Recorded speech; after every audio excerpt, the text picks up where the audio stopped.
Is it wrong to protect my peace? For a lot of people of faith, that question feels surprisingly complicated because maybe you finally stepped back from chaos.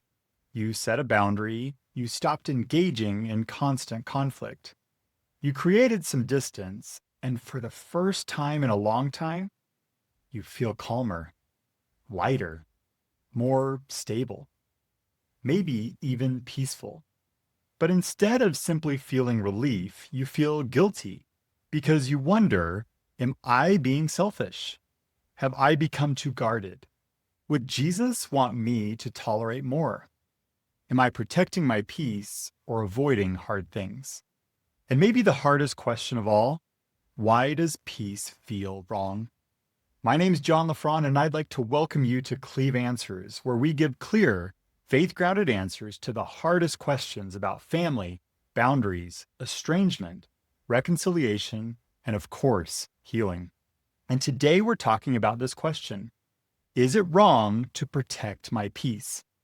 And the first thing that I want to say is this: peace is not selfish. A lot of people need permission to hear that. Because if you grew up around chaos, drama, emotional unpredictability, guilt, control, or unhealthy family dynamics, peace can feel very uncomfortable, sometimes even suspicious, because chaos became familiar. And when your nervous system is used to turmoil, calm can feel unsafe. You might even feel guilty for not being constantly stressed anymore. But Scripture never teaches us to glorify chaos. Jesus Christ repeatedly taught peace. He offered peace. He modeled peace. He withdrew from crowds. He rested. He created space. And Scripture says, "Blessed are the peacemakers," not the chaos managers, not the people pleasers, not the people who sacrifice themselves endlessly to keep everyone else comfortable. Peace is not a small thing to God. Second, protecting your peace is different than avoiding responsibility.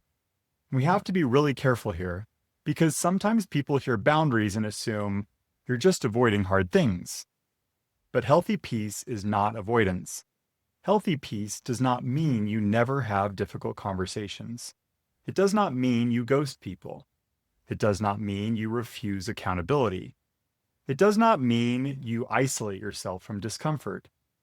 Sometimes protecting your peace looks like having hard conversations, setting healthy boundaries, reducing access to harmful behavior, or leaving environments that are consistently destructive. Maybe it's you saying, "I love you, but this dynamic is not healthy." Or, "I'm willing to have a relationship, but not at the expense of my emotional health, my marriage, or my family." That is not avoidance, that's wisdom. And third, sometimes people benefit from your lack of peace. That may be really hard to hear, but in unhealthy family systems, your anxiety can become functional.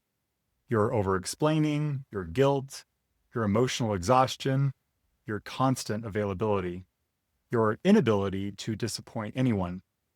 Sometimes the system benefits from that, because when you are dysregulated, you are easier to control. But when you become grounded, clear, peaceful, boundaried, healthy, some people get uncomfortable. And that's not because peace is wrong, it's because the dynamic changed.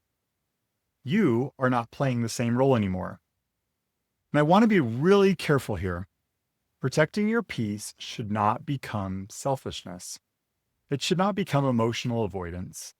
It should not become no one gets access to me, or I never have hard conversations, or I only do what feels comfortable to me.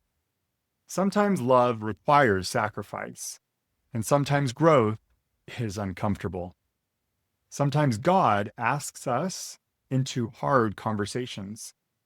So the question is not only, is this comfortable? A better question is this: what is this relationship consistently producing? Is it peace or growth, truth, repair? Or is it fear, chaos, confusion, guilt, and emotional instability? Or is it harming your marriage or your family? Because there is a difference between holy discomfort and harmful dysfunction. And I'm sure somebody that's watching this needs to hear this very thing. You are allowed to stop volunteering for chaos. You are allowed to stop confusing anxiety with love. You are allowed to stop believing that suffering endlessly is what makes you Christ-like. You are allowed to protect your marriage, your children, your emotional health, your relationship with God, and your peace. Because peace is not weakness, peace is not selfishness, and peace is not betrayal. Sometimes peace is what healing feels like after years of survival. So is it wrong to protect your peace? The answer, of course, is no. The better question is this: what kind of peace am I protecting? Peace built on avoidance, or peace built on truth, wisdom, boundaries, and healing? Because Christ did not invite us into chaos. He invited us into peace. And sometimes the most faithful thing that you can do is stop giving chaos unlimited access to your life.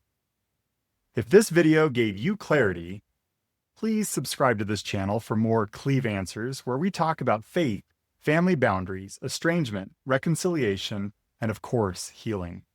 And if you're trying to understand how to set boundaries without losing your faith, my wife Ashley and I recently wrote Christ-like Boundaries, a book to help you do exactly that, with clarity, compassion, and spiritual confidence.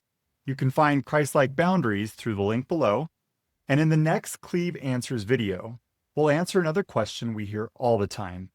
Does God want me to stay close to unsafe people? Because for many people of faith, that question, it feels terrifying. We'll catch you on the next video.